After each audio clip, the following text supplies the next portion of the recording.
Hello guys, and welcome to a new video of the most beautiful music instrument there is, the crypto violin. Guys, first of all, I want to thank you all for watching my videos and for subscribing. Our goal of 100 subscribers is passed. We are currently at 115 subscribers. I'm very happy. This was a huge milestone for me. I started with 0, now I'm at 115 subscribers. I feel much love, much support. And I see the support also at the comment section, at your likes, and also by subscribing. I feel supported. So I promised you guys something. I promised that if you would reach 100 subscribers, I would play something on my crypto violin, and I will do this later today. I will play some beautiful tunes and I will record it and I will put it edited in the second video of today. I want to make a video today about some interesting articles I found, and before we dive into the content, again, thank you for subscribing and liking and your support and love. I feel it, and let's dive into this content of today. So this is an article from thedailyhodl.com, and this was posted May 18th, 2020, and the article states, US Financial Consumer Bureau says Ripple and XRP can deliver more transparency in banking industry. Officials at United States Consumer Financial Protection Bureau think Ripple and XRP have the potential to increase transparency in the remittance industry. A CFPB report, which focuses on international money transfers under the Electronic Fund Transfer Act, reveals that the agency has been tracking emergent developments in the remittance market, including the growth of digital asset companies like Ripple. It notes that XRP can be used to effect settlements of those transfers.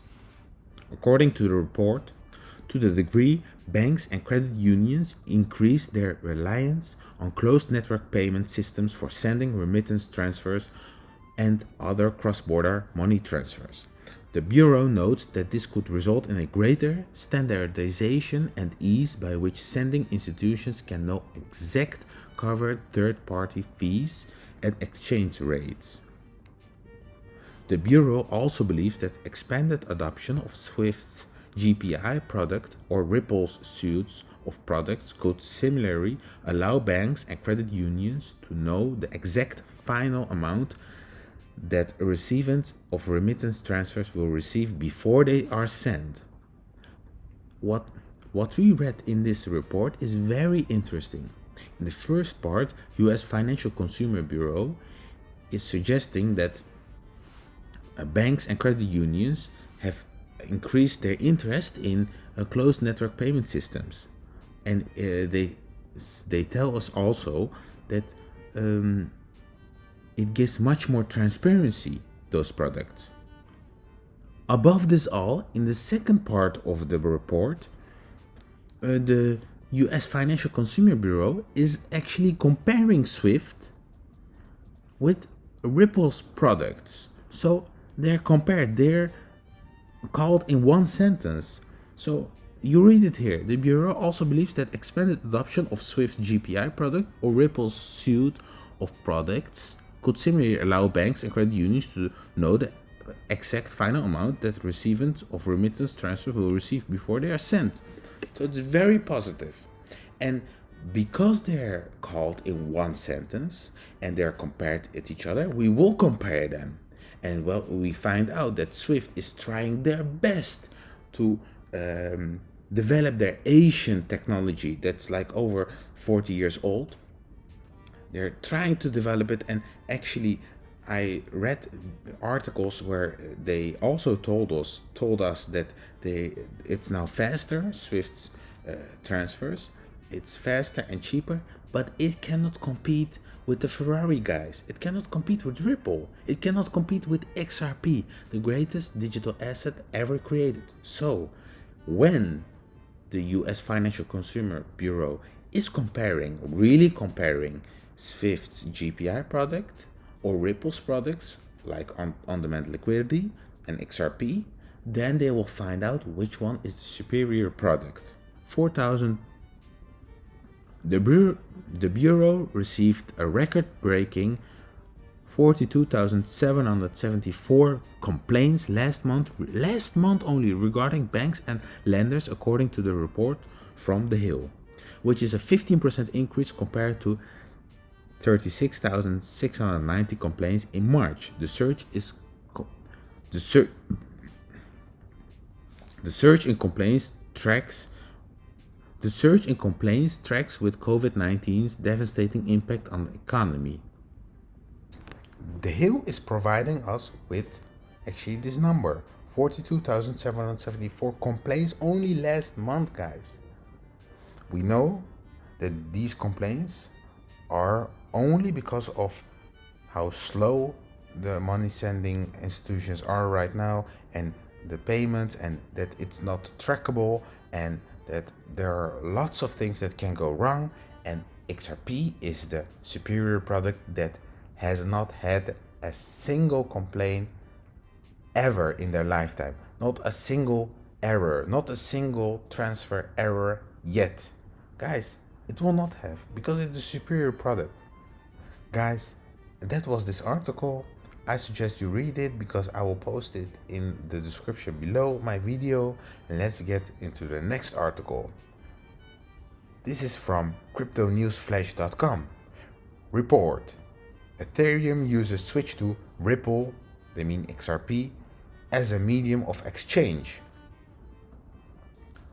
Analysts predict a 30% drop for XRP after losing important support. Actually, I don't understand why they put this title and then this statement. Xspring report reveals that XRP is being used as a medium of exchange, especially among Ethereum users. Okay, the second part is very interesting for us. The first part is only interesting because then I can buy more XRP, guys. I wouldn't mind a drop of 30%. Really, I would love this. I'm praying every night for a drop, because then I can buy more, guys. Wake up. This is very good.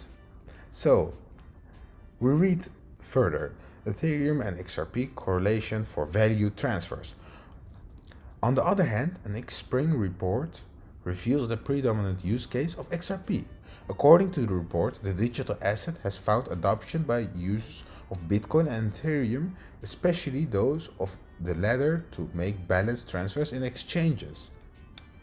Likewise, the report concludes that the increase in tariffs and the price of gas on the Ethereum network has a direct relationship with the increase in transactions between exchanges using XRP, as shown in the image below.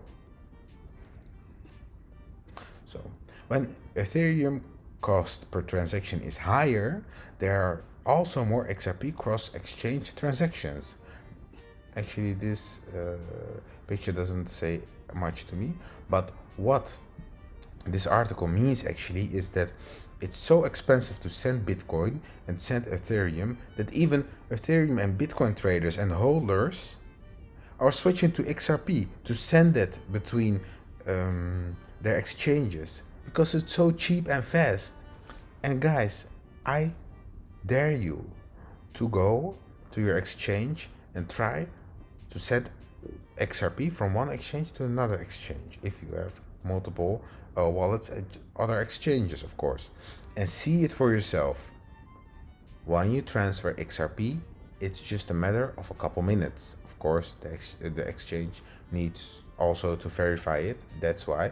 But if you send it to your Ledger Nano, it's just a matter of seconds. And with Bitcoin, it takes ages, guys. So wake up.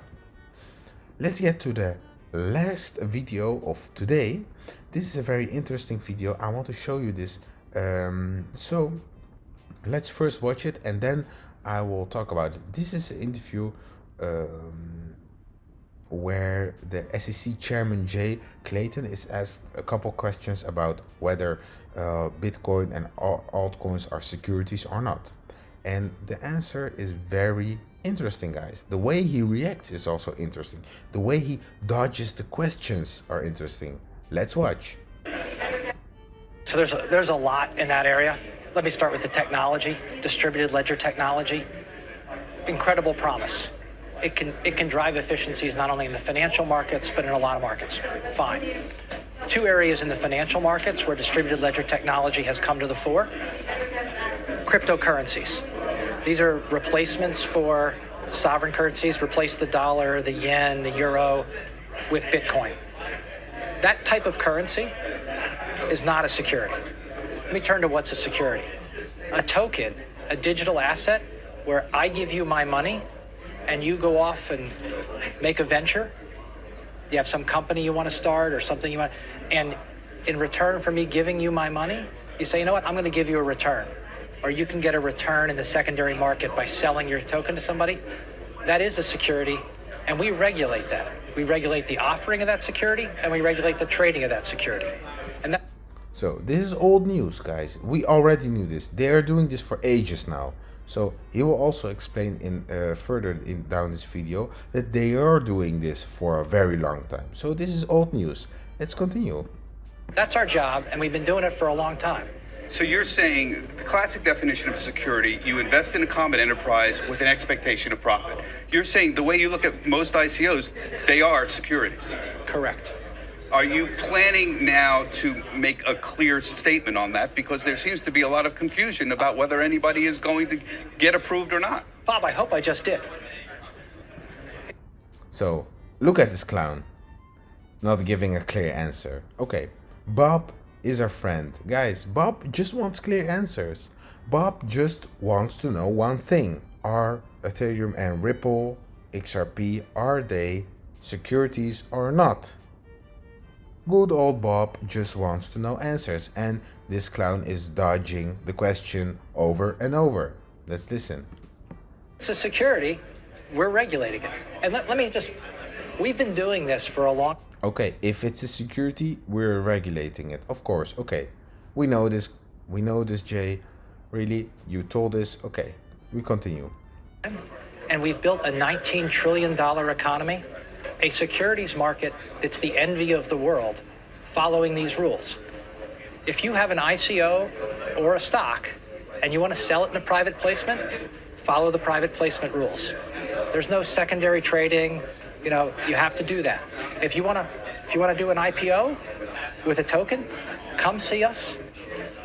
File financial statements, file disclosure, take the responsibility our laws require, and we're happy to help you do that public offering. You seem to be saying that the SEC is not going to be changing the definition of a security just to suit the ICO community. Is that right? I'm certainly not going to support that. Okay. He's not going to support it. Okay. So, what he is suggesting here is he is talking to new companies that are starting new businesses, and they are starting new ICOs or initial coin offerings, and he's talking to them and warning them, okay, if you want to do such thing, go to us in the first place. Okay, he wants to make it very clear. He doesn't say right away now, okay, the existing big coins, big very large altcoins are securities. He doesn't say anything about this. Maybe he will down the video. We will watch. Let me move on. What about altcoins? We have discussed Bitcoin, but there are other altcoins out there. There is Ether, for example. There is Ripple. Is Ether a security? So, Bob, I'm not going to comment on specific crypto assets and whether. Come on, guy. Come on. Jay, come on. This was the question we wanted to know. Why he is not commenting? Why? Because he knows damn well that it's not a security. Because they are in the middle of a huge lawsuit, and then in the middle of investigating everything, he doesn't want to give an answer on those. He's just talking to the new starting ICOs and new starting projects and warning them, guys, come to us first. But the companies that already started, the big altcoins that already exist, they are now too big to fail. He is in dangerous waters. Let's continue to watch. Are a security or are not a security, but you captured the definition very well. Now, am I giving you my money for you to go off in a venture, where I'm relying on your efforts and the efforts of your colleagues.